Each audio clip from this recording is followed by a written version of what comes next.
A próxima palestrante, que vai falar sobre a democratização da tecnologia, uma jornada baseada na educação gratuita.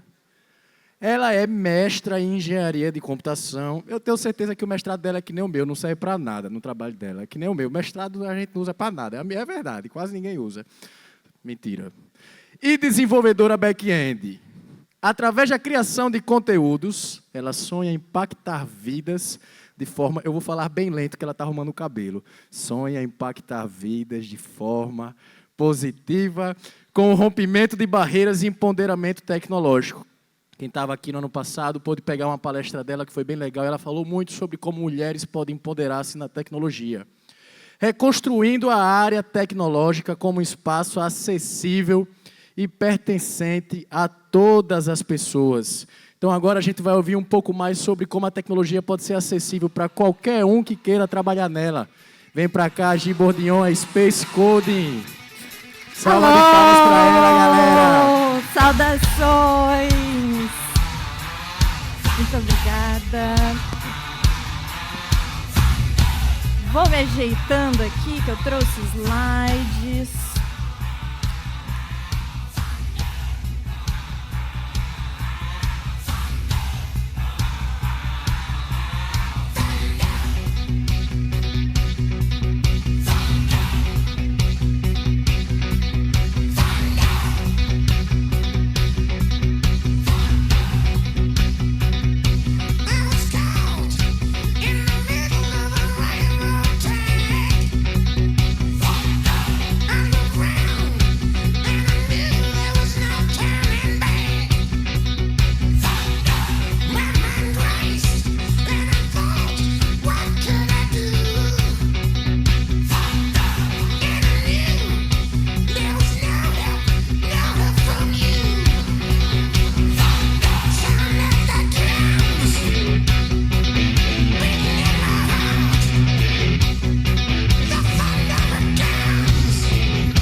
Comecei a vacilar. Para aí.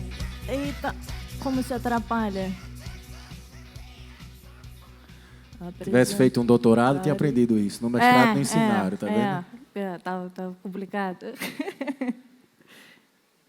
Ai, gente. O meu touchpad ficou extremamente sensível quando a gente conectou ele. Então, eu estou dançando com ele aqui. Chama alguém da TI aí para me ajudar, por favor. As gurias tão atrapalhadas.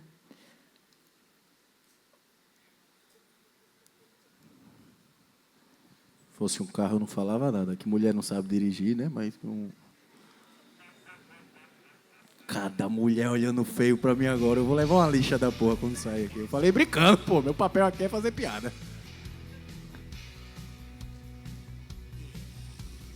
Agora ficou bonito, hein? Ficou bonito. Tô quase. Travou tudo a minha máquina. Vamos testar se tá passando.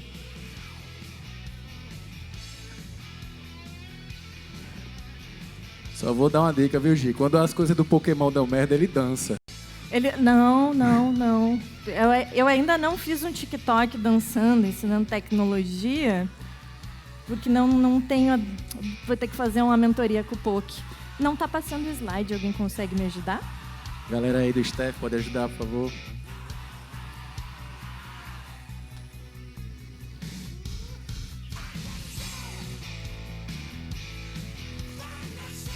É isso?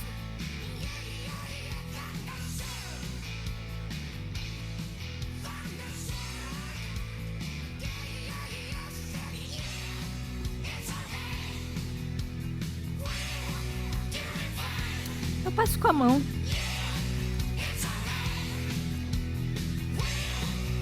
Ai, boa tarde, gente. É um prazer imenso estar aqui de novo, mais uma vez no palco do Roga. Eu amo visitar Maceió, vocês são incríveis. Eu estou muito feliz que esse evento continua crescendo e continua cada vez maior. O ano passado estava lindo, esse ano está maravilhoso. Então, eu já começo dizendo que vocês fazem esse evento acontecer e esse evento continuar crescendo.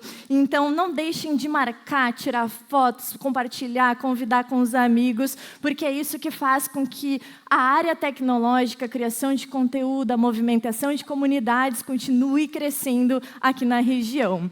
E hoje, o meu papo ele é sobre jornada acadêmica. Muitas pessoas me chamam ali no Instagram, me chamam nas redes sociais para saber um pouquinho sobre: Gi, que curso eu faço de graduação? Gi, tu fez mestrado? Faz sentido fazer isso? E esse tal de doutorado? E a pós? Quanto custa? Quanto esforço é preciso fazer?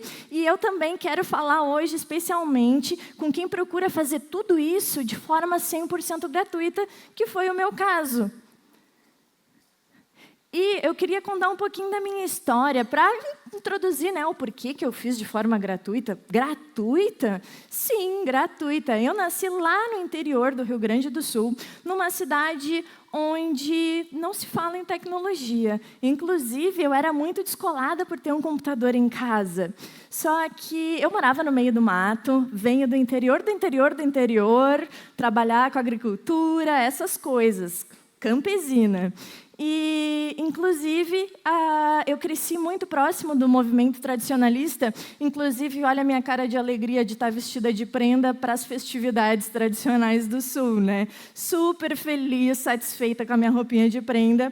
Mas eu nunca fui muito próxima das atividades do campo. Apesar de amar a natureza, eu sempre fui uma criança mais conectada com a área do maquinário rural. Eu ia para a oficina do meu avô, ficava fuçando lá nas aradeiras, nos tornos, nas paradas das máquinas que ele tinha, e aquilo me intrigava muito. O meu pai era eletricista, e então ele entendia muito de eletrônica. Eu ficava coladinha ali, tentando saber mais sobre. Inclusive, foi ele que montou o nosso primeiro computador. Ele foi juntando peças do lixo, de desmanche, e a gente montou um primeiro computador. Vi de Júlia ali, mexendo no Orkut, atualizando suas redes sociais, super modernas, né? E vocês têm cara de que não usaram o Orkut. E ali também eu tive contato com a internet, com o Blogspot, que foi, eu acho, o primeiro contato, de fato, com programação. Eu sei, HTML não é uma linguagem de programação, mas como criança, tu olhar para códigos e ver esses códigos se transformarem em algo visual, era muito incrível. Então, eu tinha o meu blog, que era o meu diário em secreto, óbvio, que uma jovenzinha menina ia ter um diário online, e eu lembro muito de fazer aquele site em table, super sem graça, cheio de firulas, que tu abria assim, tocava a música, piscava coisas na tua cara, e os meus textinhos de criança. Então, ali eu tive contato, eu personalizava os temas, e conforme eu fui crescendo, eu fui aprendendo CSS, tosco, mas era CSS, fui enriquecendo. Só que essa conexão com a tecnologia, ela foi se apagando conforme eu fui desenvolvendo interesses por outras áreas, né? A escola vai nos chamando, me mudei para a cidade, e sempre fui uma criança muito estudiosa, uma jovem muito estudiosa, e isso vai ter muita importância para as portas que eu abro na minha carreira. Inclusive, eu botei uma foto da bike, porque eu ia de bike para a escola, né? Era muito longe, não tinha linha de ônibus, mas eu gostava muito de ir de bike. Essa bike foi a minha bike da 8ª série ao 3º ano. Eu ia pedalandinho para a aula todos os dias, mas nunca faltava aula. E chegou no ensino médio, superei uma adolescente revoltada, e eu tinha que escolher, né, de fato, o que eu vou fazer? Vou seguir estudando? Vou terminar o ensino médio? Será que termina? Porque essa realmente é uma dúvida no interior do Rio Grande do Sul. Chega aos 16 anos, a carteira de trabalho entra na jogada, a família começa a perguntar: e aí, bora trabalhar? Já pode ajudar nas contas, né? E aí? Vai ficar estudando? Vai estudar? Não vai te levar a lugar nenhum. tá na hora de, né, largar uns currículos. E eu tive sorte, muita sorte, de não ter tido essa idade para trabalhar antes, porque eu via meus amigos que estavam largando a escola e descolando várias coisas massa, né? Eles tinham o celular da hora, eles estavam no rolê botando dinheiro, eles estavam fazendo as coisas acontecerem com dinheiro. Então, tudo ao meu redor indicava que estudar era cilada. Mas eu era jovem, eu sempre fui muito acelerada em relação aos meus colegas. Com 16 anos, eu estava no 3º ano do ensino médio, quase me formando. Então, os meus amigos com 16 anos estavam no 1º ano do ensino médio. Então, isso me segurou na escola e ainda bem que eu continuei insistindo em trabalhar. Mas também tem uma coisa muito importante na minha jornada. No 3º ano, eu estava em dúvida. Vou trabalhar? Vou trabalhar. E aí eu lembro que eu cheguei assim, vou trocar uma ideia com o meu professor favorito. Todo mundo tem um professor favorito na escola, e aquele professor, o meu professor favorito, dava aula de sociologia. Ele era muito jovem, muito descolado, falava meu idioma, assim. Então, eu meio que trocava ideia muito com ele. E aí eu cheguei, professor, estou pensando em fazer o ensino médio de noite e durante o dia eu vou trabalhar. E ele, Gi, de noite o ensino é para pessoas mais velhas, que estão cansadas de trabalhar o dia inteiro. Tu já é uma pessoa que manja muito aí durante a aula. Eu recomendo que tu continue, porque eu quero muito, eu vejo muito potencial na tua carreira, eu quero que tu continue estudando. E aí eu disse, mas eu queria trabalhar. E ele, não, tu consegue trabalhar no turno inverso e continuar estudando de dia com uma turma que vai te acompanhar no teu ritmo. E eu disse, professor, estudar. E aí ele disse, confia. Quando se é pobre, estudar é um ato revolucionário. E aquele professor que já me tocava em muitas formas, ele disse, confia, vou confiar. Ele nunca deu uma cal errada. Então, isso me fez continuar estudando de dia, pegar um trabalho de turno, quando não é integral, parcial, e continuar ali, manhã, tarde, trabalho, estuda, e ainda com a turma de jovens. Bem, e como esse professor me falou que estudar era um ato revolucionário, que eu deveria insistir na educação, eu pensei, tá bom, então é isso, vou fazer uma graduação, vou entrar na vibe aí, todo mundo está falando em estudar, a minha família estava me pressionando a ficar só no mercado de trabalho, e eu decidi, vou fazer um curso de ensino superior, vou dar continuidade aos meus estudos, mas querer é o primeiro passo só, né? Agora eu preciso pesquisar todas as formas de estudar de graça, porque eu lembro que quando eu comecei a olhar mensalidades, era coisa de um salário mínimo, uma mensalidade na particular. Era coisa de ter que morar em outra cidade, pagar aluguel, construir uma casa do zero. Nada disso cabia no meu orçamento. O salário mínimo era a renda total da minha família, talvez. Então, eu lembro que eu olhava, nossa, esse aqui é o salário todo da minha mãe e falta para a mensalidade para eu poder estudar, fora deslocamento, alimentação, enfim, eram vários problemas. Então, agora a meta era fazer um ensino superior público. E eu comecei a levantar todas as possibilidades. Tinha Enem, ProUni, Universidade Federal, Bolsa Integral, SISU, Estadual. São essas opções que eu conhecia na época. Hoje eu não sei se existem outras opções, mas eu trouxe essas porque essas eu domino muito elas, porque eu tentei todas elas. E quando eu disse assim, família, vou te comunicar então, vou fazer faculdade. A primeira coisa que os meus avós disseram é, faculdade é coisa para filho de patrão, bota teu pé no chão, não tem como tu estudar, tu tem que trabalhar, tu não vai dar conta.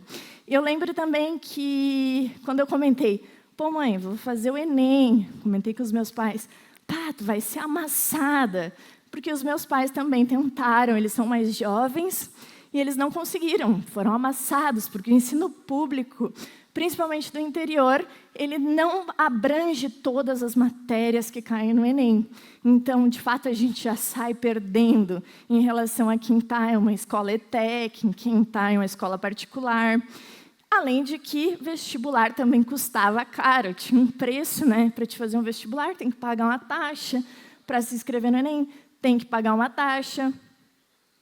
E pré-vestibular, que é uma das ferramentas para a gente se preparar para o Enem, né? Ok, estou no ensino público, preciso de um pré-vestibular para compensar o que me falta.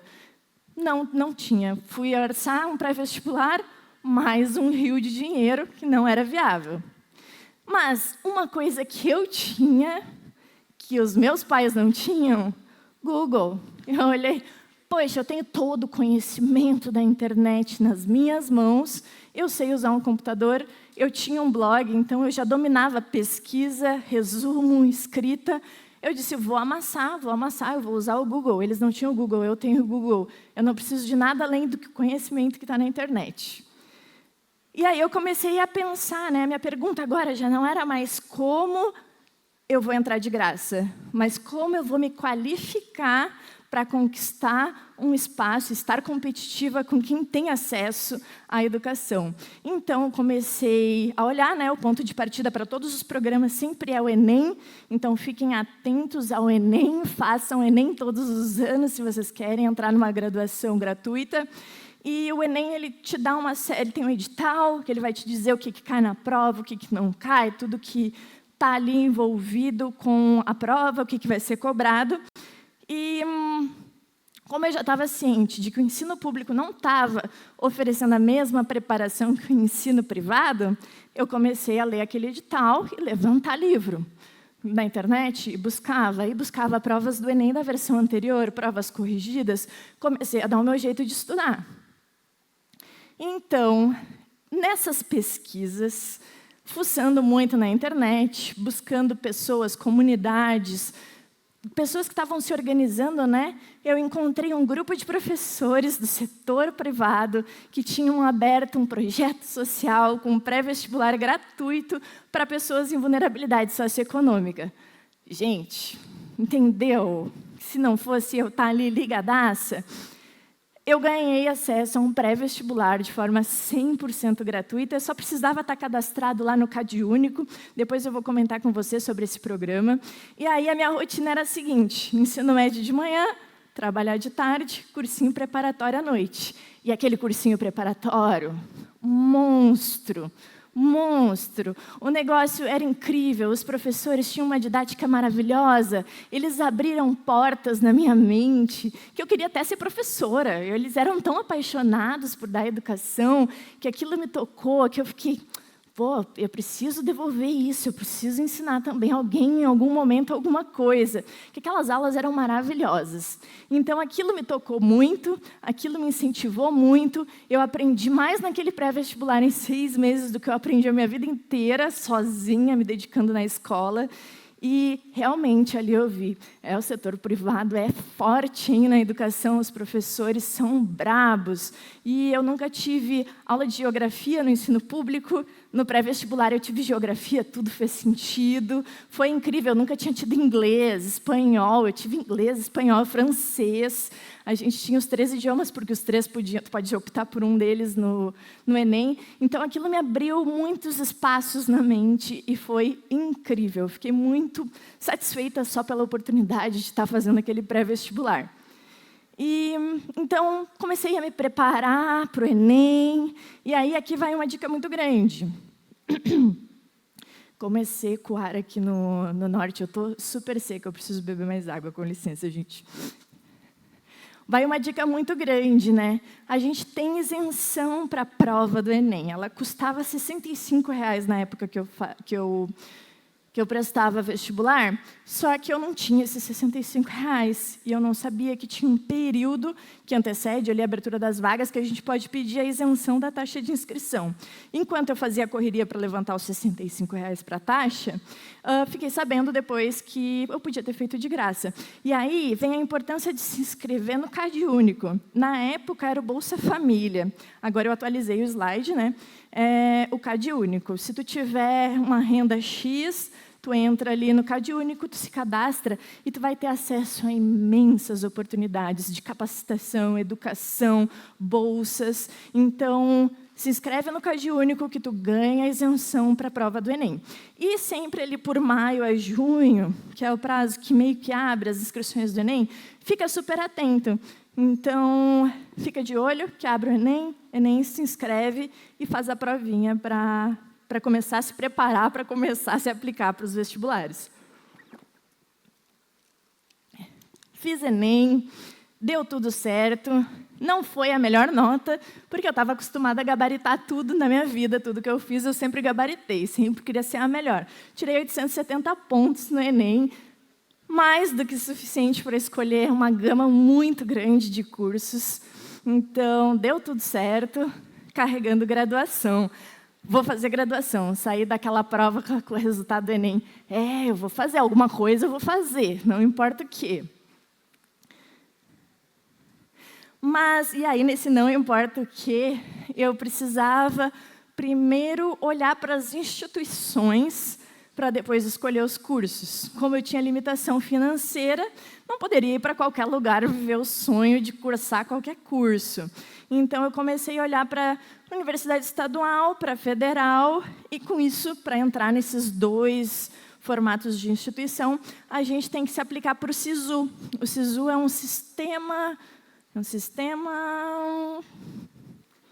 de seleção unificada. Eu ouvi alguém chutando no ar ali.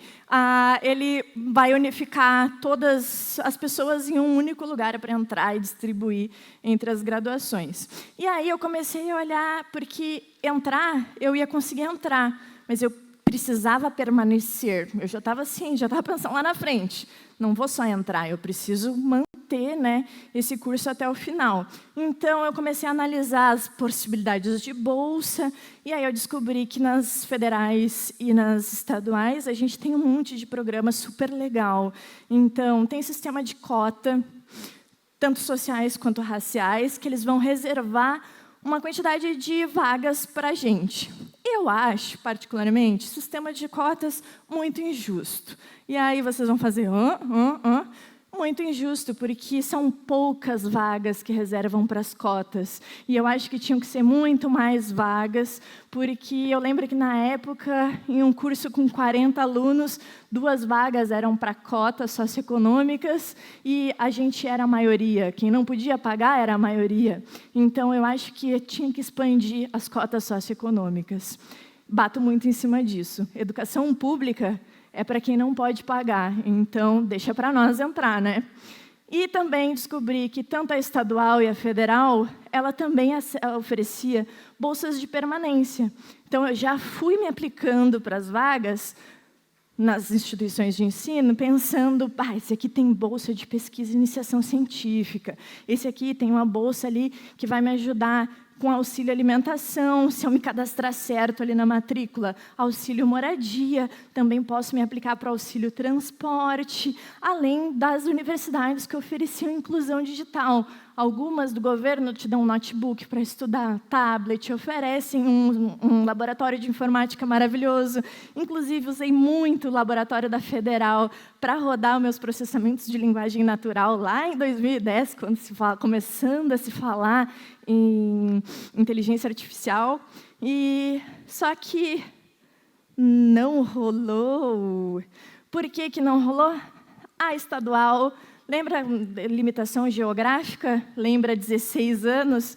Menor de idade, não podia, minha família não autorizou eu sair da cidade, não autorizou eu me tornar independente. Estadual, só tinha curso de agronomia, e tinha uma coisa que eu tinha certeza que eu não queria, até porque eu era vegana na época, era agronomia, zootecnia ou qualquer coisa relacionada ao universo de animais e exploração do meio ambiente. Eu estava muito vigorosa na minha causa e eu não queria nenhum desses cursos. A federal, muitos quilômetros, inviável eu conseguir viajar, então morre o sonho da universidade pública. Mas, para quem ainda tem aí a possibilidade de espiar ali uma universidade pública, fica de olho no SISU, que é um sistema maravilhoso. Tu vai se inscrever nele, utilizando a nota da última prova do Enem que tu fez. Tu vai participar de uma seleção, onde eles vão classificando automaticamente ali. Vai ter um algoritmo que vai ficar ali te posicionando de acordo com critérios específicos. Por exemplo, tu vai se aplicar para sistemas de informação, tu vai ter que tirar notas melhores em ciências exatas do que em ciências... as outras ciências. Então, vai ter pesos diferenciados para cada grupo de disciplinas, então tu fica meio atento nisso. Tu vai ter notas de corte que vão atualizando diariamente. Então, a minha dica para a galera que está se aplicando para o SISU é: vai trocando, vai trocando. Não deu, caiu da nota de corte, troca teu curso, que daí tu vai conseguir entrar na próxima. E aí, tu vai ter os resultados. E aqui uma dica, a lista de espera. Entre na lista de espera. Vários amigos meus conseguiram bolsas e conseguiram vagas na universidade na lista de espera, porque muita gente não consegue fazer matrícula, e aí a lista de espera demora um pouquinho, mas sai, e vale a pena ficar de olho. Muita gente consegue ali. Então, a outra oportunidade, já que as graduações públicas não funcionaram, eu fui para a Bolsa de Estudos Integral, porque a parcial já não me servia, né? E existem vários programas de bolsas de estudos integrais em universidades particulares. Então, uma particular na minha cidade tinham várias até, e uma muito grande, que era o meu sonho de entrar. Tu pode entrar com bolsa integral através de mérito acadêmico. Normalmente, eles olham para os alunos que têm grandes notas no ensino público e tiraram boas notas no Enem, e eles puxam para dentro da universidade para, né, fazer uma média. Poxa, eu tenho os melhores alunos aqui. Também tem programas de inclusão. Um que era muito comum lá na minha cidade é pessoas mais ricas fazerem ação social de afiliar um bolsista. Então, eles pagavam a universidade para ti, provavelmente te colocavam, não pode rodar, tinha alguns critériozinhos, reprovar nas disciplinas, né, e tirar boas notas, mas também é um programa à parte. E também tem as bolsas de responsabilidade social, que muitas universidades também usam para alguma coisa relacionada a impostos, liberam bolsas. Então, fica de olho. Não é porque tu não conseguiu entrar na federal que tu não consegue entrar na particular. Existem várias opções de ingresso ali na particular. Mas, todas essas transições estão péssimas. Eu achei que eu tinha tirado. Todas essas passam por uma prova de critério do avaliador. E por isso que estou com essa foto aqui, porque eu era essa pessoa numa cidade de interior, totalmente conservadora, onde me olhavam e diziam: louca, desequilibrada, o que essa menina está fazendo? E já com tatuagem. E eu lembro que em todas as entrevistas sociais me diziam que eu não tinha fit cultural para ganhar essa bolsa. Então, eu pensei, tá aqui o fit cultural, né? Era a minha aparência. Sempre tive uma aparência e uma postura muito rebelde, então não rolou também. E aí eu fui para a última tentativa, né? O grande ProUni, um dos principais programas de bolsas integrais e parciais do Brasil para estudantes de baixa renda. E ele é exclusivo para estudantes de baixa renda, porque tu precisa ter feito o Enem, não ter zerado, né, nenhuma prova, nenhuma redação, e ter uma renda familiar de até um salário mínimo e meio per capita. Então, com certeza, eu me enquadrava, estudei em escola pública. Se tu estudou em escola particular, tu também pode, desde que tu tenha sido bolsista, e as inscrições e as seleções, elas ocorrem em diferentes períodos do ano, tem que ficar atento, muito atento, e eu fiquei super atenta. Então, eu consegui entrar pelo ProUni, e olhando para o ProUni, né, eu comecei a pensar, que curso que eu vou fazer, que curso que eu vou fazer? Tinha uma universidade só oferecendo ProUni na minha cidade, e tinha sistemas de informação, mas essa é uma outra palestra, que é onde eu conto sobre como que eu caí em sistemas de informação. Então, agora eu estava dentro de sistemas de informação e faltavam 5 anos para eu me tornar uma bacharela em sistemas de informação e descobrir o que vinha por aí. Mas uma pergunta que aparece muito na minha DM é: Gi, faço engenharia de computação ou sistemas de informação? ADS ou tecnologia da informação? Ciência da computação ou ADS? Ainda bem que só tinha um curso de tecnologia, eu não tive dúvidas, eu fui reto nele. É esse curso que eu quero fazer. Então, quando eu vejo esse tipo de pergunta, eu sempre recomendo, vamos dar uma olhada para o título do curso. Se não sabe muito bem, tu tem várias opções, vamos analisar os títulos. Deixa eu só ver se eu tenho mais um slide sobre isso. Não, não tenho. Engenharia de computação. Tá, então vamos lá, vou explicar um pouquinho sobre cada curso. Eu fiz mestrado em engenharia de computação. Quando a gente fala em engenharia de computação, a gente vai trabalhar mais com hardware, vai ter atenção a mais baixo nível de máquina, a gente vai programar autômatos, vai fazer sistema para porta que abre automática, automação para robótica. Eu tive muita robótica na engenharia de computação. Sistemas de informação, ele é um curso mais voltado para a administração de empresas de TI. Esse é o meu curso, não tinha curso mais perfeito para uma pessoa que estava perdida, completamente perdida na tecnologia, porque eu vi todas as áreas, absolutamente todas as áreas. Eu vi qualidade de software, eu vi redes, eu vi infraestrutura, eu vi hardware, então eu fiz algumas disciplinas de manutenção e suporte, eu vi programação, eu vi análise, levantamento de requisitos, front-end, back-end, todas as áreas. Foram diversas disciplinas, 100% aleatórias. Então, quem já tinha mais ou menos uma carreira inclinada para programação se atrapalhou ali, porque teve que lidar com hardware, com redes, com infraestrutura, e foi se arrependendo no meio do caminho. A ciência da computação, como o nome já diz, ela é mais voltada para a ciência, para as matemáticas, complexidade algorítmica, mas para o lado científico por trás da computação. ADS é um curso mais novo. Há quem diga que ele é um curso antigo, mas eu comecei a ver ele ganhando popularidade recentemente com esse boom da tecnologia. Análise e desenvolvimento de sistemas, ele é um curso já para quem já está ali pensando numa carreira de programação, porque ele vai abordar todos os aspectos do desenvolvimento de um sistema. Então, tu já vai dar uma eliminada ali nas disciplinas de hardware, de infra, de programação de baixo nível, e vai focar mais em programação comercial. E tecnologia de informação, que é um dos primeiros cursos de TI, ele é bem voltado para suporte e manutenção. Tu vai ter bastante hardware, bastante coisa mais baixo nível, então ele é um curso mais antigo e mais puxado para esse lado da tecnologia. E o que eu estou dizendo é lei? Não. A gente não pode escolher um curso só porque Gi, blogueira, está dizendo que esse é um resumo sobre o curso. Quando tu fores escolher um curso, tu vai fazer o seguinte, tu vai abrir a grade curricular, porque cada universidade é um universo à parte, ela vai dar ênfase que ela quer dar para aquele curso. Então, fique atento a esses detalhes, vê se a grade conversa com o que tem de vontade de fazer para a tua carreira. Tenha atenção, tenha senso crítico, dá uma pesquisada, vê se aquele curso tem bons professores, se a galera está feliz. Antes de investir toda a tua energia em uma universidade, vale a pena sentar um pouquinho e dar uma lida sobre a grade curricular e sobre a fama da universidade.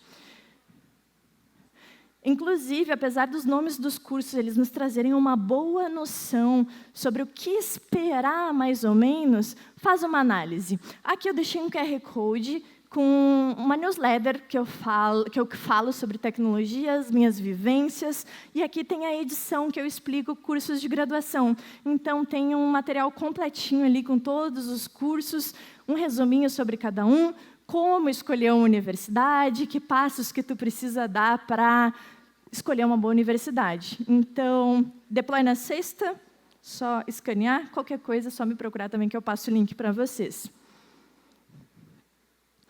Bem, entrei em sistemas de informação.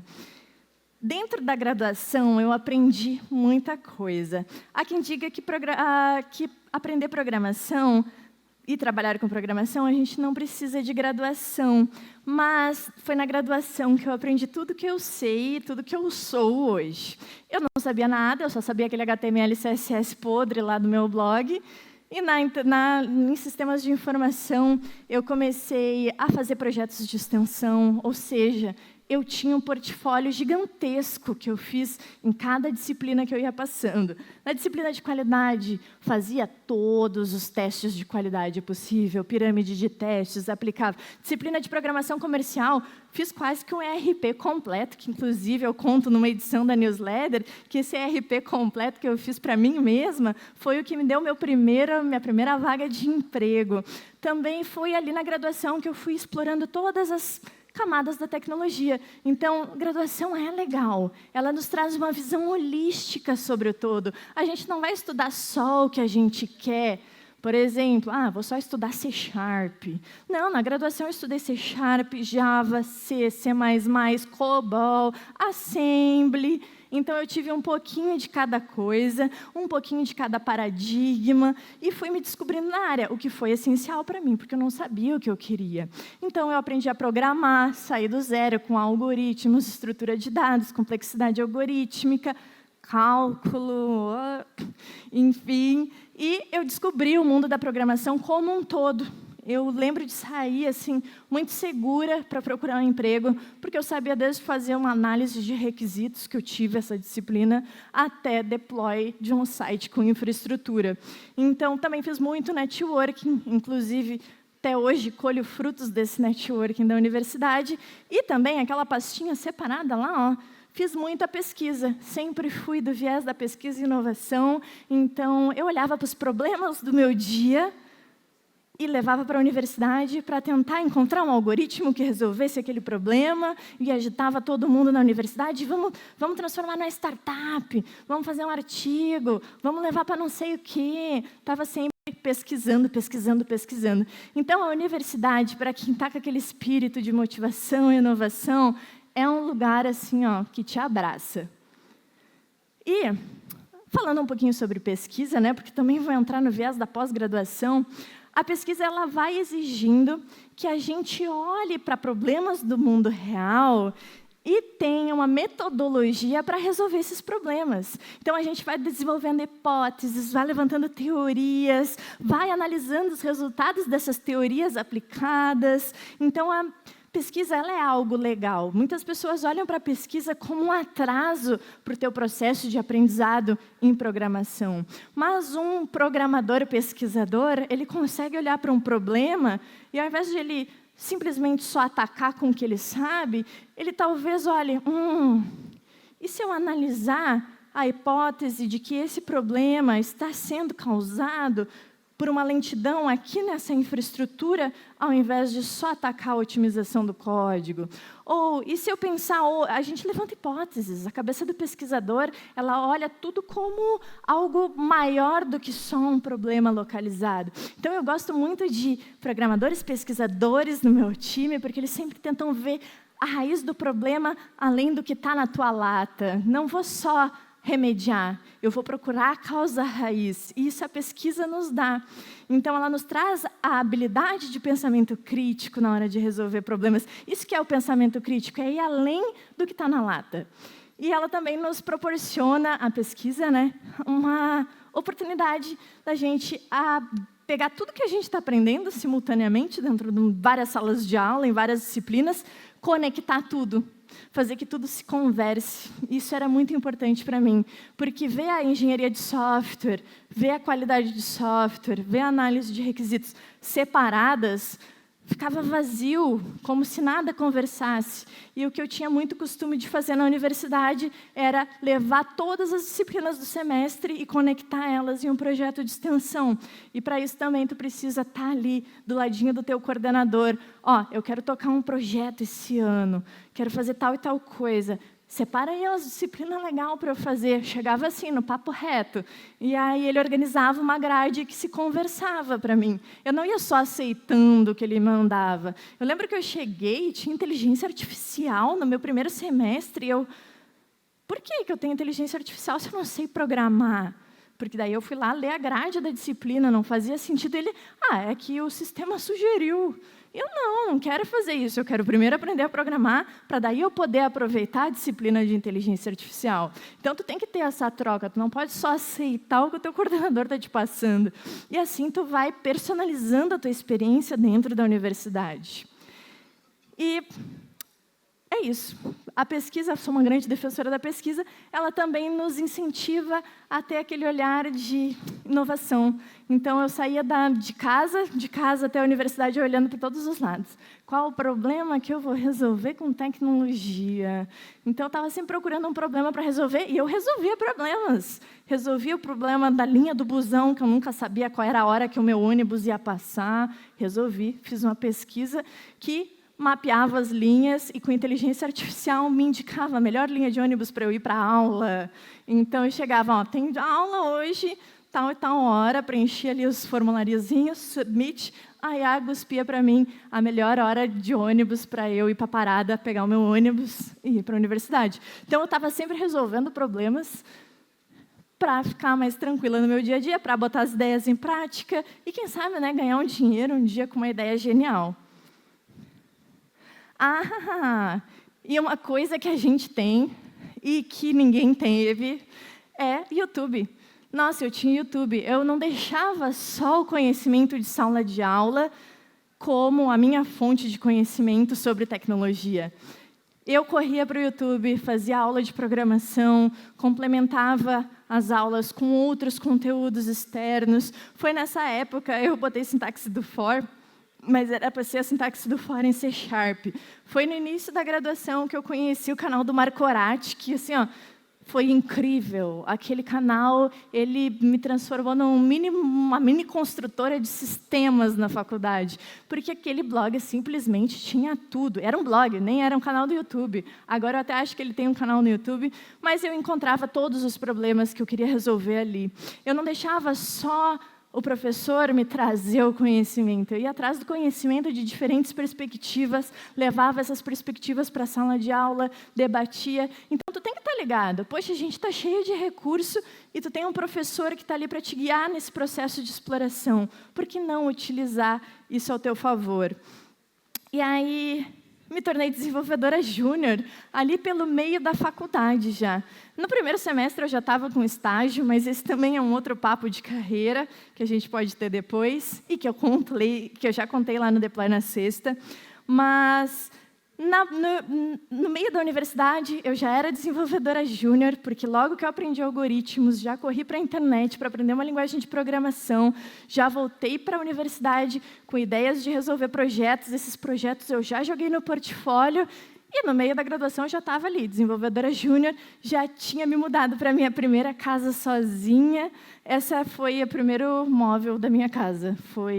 Eu fui num brechó com o meu primeiro salário de desenvolvedora júnior, comprei armários para minha cozinha. Era uma grande casa sem nada dentro. Eu lembro que eu chorava por não conseguir aprender cálculo e dava eco, assim, e aí eu dava risada do eco do choro. Era uma coisa muito engraçada, que me marcou muito. Mas assim, eu consegui a minha primeira casa, e aí eu estava com uns 18 anos, tá, gente? Não era muito grandes coisas, não. E desenvolvedora júnior, empregada, eu e os meus coleguinhas, camiseta da firma, cafoníssima, enfim, orgulhosíssima do meu primeiro emprego. E daí eu fui tocando, virei desenvolvedora plena, me formei, mas a graduação, ela me trouxe tantas coisas positivas, tanto abertura de horizonte. Poxa, eu vivia no meio do mato, sem contato com cultura, sem contato com nada. A graduação, ela simplesmente me trouxe uma expansão do horizonte gigantesca. Eu queria mais, eu queria continuar estudando. Me formei, terminei, eu quero muito mais, o que eu vou fazer agora? E aí eu lembro que meus professores sempre diziam, Gi, tu tem que empreender, Gi, tu tem que seguir no aposto, não vai parar de estudar. Não quero que tu pare, eu quero continuar vendo as tuas pesquisas pelo mundo. E como eu já tinha ali muitas pesquisas prontas, e eu já tinha o tal do currículo Lattes desde o início, porque lá no início eu sempre estava ligada nas dicas que todo mundo dava. Falou portfólio, eu já chegava em casa e botava em prática o que eu via na palestra. Chegava em casa e já botava em prática o que eu tinha visto o professor falar em aula. E alguém em algum momento tinha falado no tal do Lattes e que era importante publicar artigo. Foi só nisso que eu me agarrei. Todas as disciplinas da faculdade eu publiquei artigo. Fosse a pesquisa mais burra, com o resultado mais horrível, estava lá escrito, Júlia Bourdion errou nessa pesquisa, essa hipótese invalidada. Porque hipóteses não válidas também são importantes. Então, eu escrevi artigos sobre tudo que eu pesquisava. E aí eu cheguei na hora da pós-graduação, vou fazer uma pós-graduação. E pós-graduação é qualquer curso que venha depois da graduação. Então, a gente tem vários tipos de pós-graduações, vários programas, né? A gente tem MBA, especialização, mestrado, doutorado. Aí tem essa função do stricto sensu, do lato sensu, que vai ser ali ou relacionado ao doutorado ou mestrado. O mestrado ele é stricto sensu, eu sempre me confundo, mas, assim, é só por via de nomes e diploma, peso no currículo. Uma pós-MBA não tem o mesmo peso de um diploma. Mas o peso também, às vezes, para mim não importa. Eu só queria continuar estudando e continuando aprendendo. Aí eu fui para o mestrado porque era o que tinha na Federal e eu ainda estava com aquele sonho retido de ir para a Federal. Eu queria muito estudar na Federal. Então, se tu quer fazer mestrado, tu quer fazer uma graduação, tu começa pesquisando. Pesquisa já no teu último ano de graduação. Já começa a ficar de olho, para te ter tempo de se preparar e até organizar o teu TCC, para quando vê, tu já estender ele para pós. Então, já fica ali no teu último ano de graduação, atento aos programas de mestrado. E aí tu vai vendo as áreas de pesquisa, vai vendo o que tu curte mais, porque tu vai agora, na tua pós, se aprofundar um pouco mais em uma área. Na escola, a gente estuda tudo, tudo. Na graduação, a gente dá uma estreitada ali, uma funilada, mas ainda continua tudo sobre uma área. Na pós, a gente vai dar mais uma funilada e vai focar em mais um pouquinho em uma área, até que se torne um super especialista em alguma coisa. Então, no mestrado, tu já vai dar uma funilada bem grande nas tuas opções de disciplinas, no que tu vai estudar. E eu estava muito apaixonada ali naquela época ainda por inteligência artificial, usei inteligência artificial no meu TCC, vinha usando em várias pequenas aplicações que eu estava construindo no meu dia a dia. Estava super apaixonada por IA, então eu já estava de olho nos mestrados e doutorados com IA. Então, vai mantendo o teu currículo Lattes atualizado, porque ele vai ser muito útil para te entrar na pós. Aí tu vai precisar fazer uma carta de intenção, quer escrever uma resenha sobre o porquê que tu quer fazer uma pós-graduação, um mestrado. Tu vai ter um projeto de pesquisa. Eu usei o meu TCC, como nem toda universidade pede. Algumas universidades, quando tu vai olhar para o mestrado, ela vai dizer, eu tenho esse projeto, que tem uma bolsa aí privada, que tu pode ganhar uma grana pesquisando ele, eu tenho esse outro projeto. E o caso da universidade que eu me apliquei, eu tinha uma ideia muito inovadora. Eu queria unir antropologia com inteligência artificial em uma aplicação. Então, eu tinha que bailar, eu tive que fazer um projeto bem escrito, porque eu queria a minha linha de pesquisa. Tinha várias linhas lá, vários projetos, e eu disse, essa professora aqui, ela já tinha umas pesquisas na área de antropologia, análise de relações sociais. Eu olhei para o currículo dela e ela vai aceitar esse projeto. Vou lá escrever um projeto bem escritinho, um projeto que eu queria desenvolver, que me motivava a desenvolver, e ela aceitou. Aí foi só eu correr atrás das cartas de recomendação, né, para dizer, de fato, ela é uma aluna que vai se dedicar, o meu professor recomenda umas burocracias assim meio desnecessárias. Mas consegui as cartas de recomendação, porque eu era super queridinha da universidade. Levei as minhas cartinhas de recomendação, carta de intenção, projeto de pesquisa, entrei no mestrado. Então, teve o processo de inscrição, teve uma provinha escrita super básica, só para nivelar que tu, de fato, graduou e prestou atenção em alguma disciplina, é tipo que a programação, essas coisas básicas. Resolva aí um algoritmo com teste de mesa. Super tranquila a prova do mestrado, pelo menos para mim foi. Eu poderia revisitar ela para analisar e ver se de fato ainda é tranquila ou se o conhecimento estava fresquinho. E Dentro dessa prova, ela também vai te qualificar ou não para bolsas. Então, vale a pena dar uma olhadinha no edital, porque no edital sempre diz tudo que tu precisa estudar, e aí tu pode já entrar no mestrado com bolsa. E diferente, eu não sei se eu vou falar sobre os valores da bolsa. Não, vou falar, depois eu revelo os valores. Aí tu vai ter uma entrevista, tu vai conversar com teus professores, possíveis professores, tu vai debater as motivações, aí se prepara só para falar com o coração. Eu sempre fui uma matraca, então não foi difícil a entrevista para mim. E aí eles foram analisando o currículo Lattes, de fato tinha bastante artigos publicados, foi tranquilo. Estava colhendo os frutos da dedicação da graduação. Não fiz correria nenhuma para entrar no mestrado. E aí entrei no mestrado e faltavam até 3 anos. Né? O mestrado são 2, mas a gente pode chorar um pouquinho e estender se caso der tudo errado. Que foi o meu caso. Inventei uma pesquisa muito gigantesca, meus modelos de IA não ficaram prontos a tempo, foi desespero. Então, bem, existem várias oportunidades de bolsas para o mestrado. E quando a gente fala de bolsa, a da graduação, ela é em torno de R$300. Poxa, R$300 não dá para fazer nada. E aí tu estuda e entrega pesquisa o tempo inteiro para R$300. Agora, quando a gente fala de bolsas para o mestrado, eles já vão ter um range bem maior. Existem as bolsas do CAPES, que vão ser tabeladas, mas existem as bolsas da universidade e do CNPq.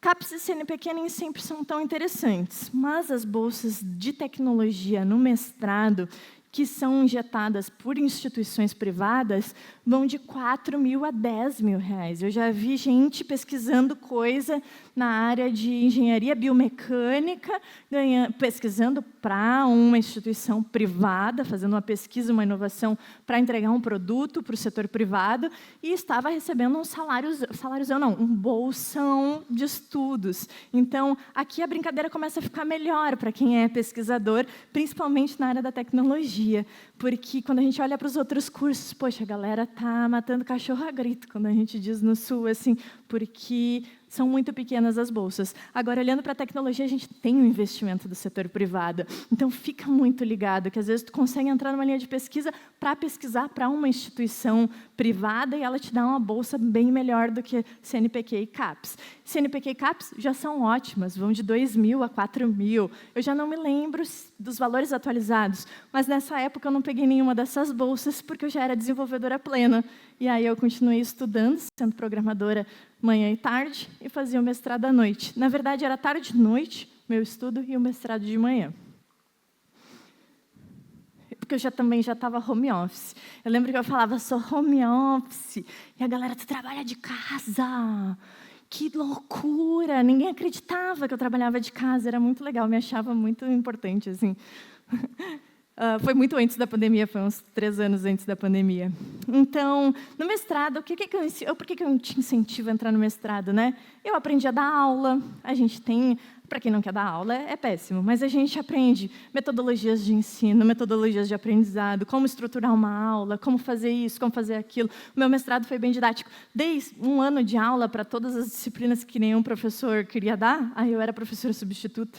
Ia lá fazer horas da aula. Dei aula teórica pra caramba, só me dava uma disciplina ruim para dar aula. Mergulhei em back-end porque aí eu tive que trabalhar, eu estava numa linha de pesquisa que falava muito sobre otimização algorítmica, então tinha bastante matemática, tive que correr muito atrás de matemática, que eu sempre fui ruim de matemática, e, de fato, a gente não aplica isso no mercado, mas porque não dá tempo mesmo. Tipo, se eu parar para ficar pensando na complexidade do meu for e relação do meu while, não, já botei um for dentro de outro for, já entreguei a task e o cliente está satisfeito. E depois a gente entrega para alguém refatorar. Se for refatorar um dia. Não façam isso. Mas essas coisas a gente não utiliza tanto no mercado.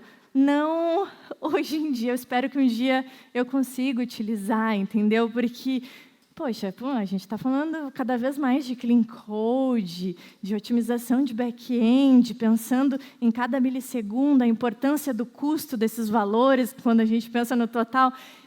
A gente precisa mais que a gente fale sobre esse assunto, mas hoje eu fico bem triste. Hoje mesmo era um for dentro de outro for, dentro de outro for, dentro de outro for. Foi triste. Descobri também que a IA não vai me substituir, pesquisei muito sobre IA, eu achava que IA era tipo aquele filme da Eu, Robô, sei lá, que tinha um cara muito genial. A IA é muito burra, quando a gente começa a pesquisar sobre ela, vai sabendo mais sobre ela. Muito burra, muito burra. Dá uma frustração, porque eu entrei, inteligência artificial, e eu fui apagando. E eu entrei numa linha muito legal. Não vou estender. Mas eu entrei numa linha muito legal, que era programação de sentimento em máquina. E aí eu troquei porque eu não gostei, porque era muito chato e muito artificial. E eu comecei a conhecer o Brasil também, no mestrado. O mestrado tem muito incentivo para a gente viajar, apresentando as nossas pesquisas, publicando em revista científica, publicando um monte de coisa em vários lugares. E isso expandiu mais o meu horizonte. Então, eu estava saindo lá do interior e agora eu estava numa outra cidade, fazendo federal, e agora eu estava viajando para o Brasil. Tudo de graça, tudo com bolsa, tudo com incentivo do governo. Maravilhoso. Isso foi abrindo meus horizontes e me motivando cada vez mais. Então, eu publiquei uma simulação social baseada em agentes para análise de dados das desigualdades de gênero na tecnologia. Por que o acadêmico faz uns nomes longos e chatos? Essa foi a minha dissertação. É interessante. Não me identificava muito no início, porque ser mulher em tecnologia era o menor dos meus problemas, né? Eu tinha muitos outros problemas econômicos para resolver antes disso, mas chegou o momento que eu estabilizei financeiramente, e aí ser mulher em tecnologia se tornou um problema, e eu comecei a fazer um levantamento histórico, antropológico das relações de gênero, para entender o que era ser mulher em tech. Também posso um dia apresentar isso aí como conteúdo. E aí comecei a pensar no doutorado. Mas doutorado são 5 anos, né, amigos? E eu estou num momento de desacelerar. Hoje eu só trabalho CLT, sou blogueira, estou começando uma startup, viajo por aí fazendo palestras pelo Brasil. Então, estou desacelerando um pouquinho, vamos deixar o doutorado para um pouquinho mais para depois. E eu queria agradecer a todos vocês e, mais do que tudo, incentivar vocês a considerarem uma carreira acadêmica, porque eu tenho certeza que vai agregar muito para a base de conhecimento. Eu sei que, para quem já é programador, entrar numa graduação a essa altura do campeonato vai ser chover no molhado, mas eu tenho certeza que um mestrado pode te agregar muito, vai te dar aquela coisa da visão holística. Poxa, se tu já programa, não vai fazer ADS, vai fazer engenharia, vai fazer uma ciência da computação, vai fazer um curso que te tire um pouquinho da zona de conforto e te ofereça novos conteúdos, novos horizontes. Então, a minha dica é: acredite na graduação, acredite no ensino público, que todos nós somos capazes de conquistar o mundo através do conhecimento. Muito obrigada. Esse é o meu Instagram, para quem não me conhece, crio conteúdo sobre tecnologia. Me segue lá. Show de bola! Parabéns para a Gi. A gente está apertado, mas vamos fazer 2 perguntinhas aqui, Gigi. Ouvi nada. Vamos fazer 2 perguntinhas. A gente está apertado, mas a gente vai fazer. Deixa eu escolher aqui 2 legais. Essa aqui é muito longa. Essa aqui é massa. Vamos lá. Primeiramente, parabéns pela palestra. Eu não estou dando parabéns para muito eu estou lendo, né? obrigada. O que a pessoa... Mas eu vou dar parabéns de novo, então. Parabéns. Mas eu estou lendo o que a pessoa falou também. Jade Leite. Primeiramente, parabéns pela palestra. Segundo, para quem gosta de tecnologia, eu vou até dar uma conexão com a resposta também depois, mas não consegue programar, como não desistir do curso? Mas é que não é só de programação que existe tecnologia. Tu pode ser artista dentro da tecnologia. Tipo, a minha irmã odeia programação, eu digo: mana, faça artes. Ela olha para o redor dela e ela traz inovação para dentro dos designs. Ela é desenhista, então tu pode ser qualquer coisa dentro da tecnologia. Eu escolhi tecnologia porque ela não tem fronteiras. Tudo se conecta com a tecnologia. E Boa. não precisa só programar, né? Eu vou dar uma dica, mas realmente assim, é paradoxal. Como muitos sabem, quem me segue, hoje eu sou engenheiro sênior na América Latina da Mongo. Eu não programo, eu só sou um consultor. Meu papel é, como engenheiro de software com vários anos de experiência, olhar para grandes empresas e dizer: você fez isso errado, você fez aquilo errado. Só que, paradoxalmente, eu tive que programar muito para poder chegar nesse nível. Então, para quem não gosta de programar, existem essas possibilidades. Desenhar arquitetura, de programar. banco de dados, né? Você pode fazer outras coisas que não necessariamente seja programação. Eu acho que o problema não é não conseguir programar, é não saber matemática, lógica. Eu acho que talvez quem não gosta, talvez às vezes está dando um passo lá na frente, está boiando, não está entrando, não está batendo. Pô, dá um step para trás. Quando eu entendi... Boa. Não entendia. Eu lembro que eu comecei por orientação a objetos. Como é que alguém que não sabe Portugal vai para orientação a objetos? Aí eu lembro que eu fui lá para trás. Não sei inglês, não sei programação, vou para Portugal. Aí assimilei. Pô, exatamente. Então é isso. Para essa pessoa que perguntou e para vários que se sentem assim... Dê um passo para trás, analise os caminhos. Desistir do curso seria a última opção. Mas também ninguém é obrigado mas se também. Desiste. Vai fazer dança, vender miçanga, faça o que você quiser. Outra pergunta. Não estou julgando quem vende miçanga. Alguém aqui deve vender, depois me pega lá fora e dá uma pisa. Para quem está no meio da graduação e já faz parte de projetos de pesquisas, ele quis se achar, que ele falou, já tem um artigo publicado na revista da SBC. Publiquei Legal, vários parabéns. na SBC, parabéns. E está avaliando as possibilidades de fazer um mestrado. Legal. Eu também tenho um desses, não serve para nada, é legal. Você acha que fazer um mestrado te diferencia no mercado? Fazer um doutorado é over? Esses títulos acadêmicos só servem se seguir na área acadêmica? Depende. Tem recrutador que olha, mestrado, não consigo te pagar um salário de mestre. E fica tipo, tá, eu não sei do quanto é que tu quer, e se atrapalha. E às vezes isso é até uma... Mas, não vale para o mercado, porque tu pode ser muito monstro se tu sentar e estudar. Faz o mestrado porque tu quer aprender algo. Boa. E tu quer ir por aquele caminho. Eu não vou te dar a garantia de que um diploma vai te garantir empregabilidade. Eu fiz porque eu queria. Eu queria seguir pesquisando e aprender. Legal. Eu também concordo, pessoal. Eu fiz meu mestrado porque eu queria ser mestre. Eu quero ser queria doutora. Focar em alguma coisa. E aquela coisa é como se fosse os frutos vêm. Olha que legal. A MongoDB só está focando em inteligência artificial e meu mestrado é em inteligência artificial. São 6 na América Latina, que nem eu. Quando a MongoDB decidiu fazer a pivotada para Gen AI, o diretor lá de Nova York disse, Duval, você vai ser o líder da América Latina em Gen AI, porque você é mestre em IA. Então, às vezes, pode ser que conecta com o mercado. Não é o fim da linha. E o mercado exterior tem dado uns bons olhos. Assim. Eu percebo as recrutadoras já perguntando sobre a linha de pesquisa do mestrado. Porque, poxa, tu sobreviveu ao mestrado, tu sobrevive a muita coisa. Pesado, né? Tu se dedica a estudar muita coisa. Então, se joga.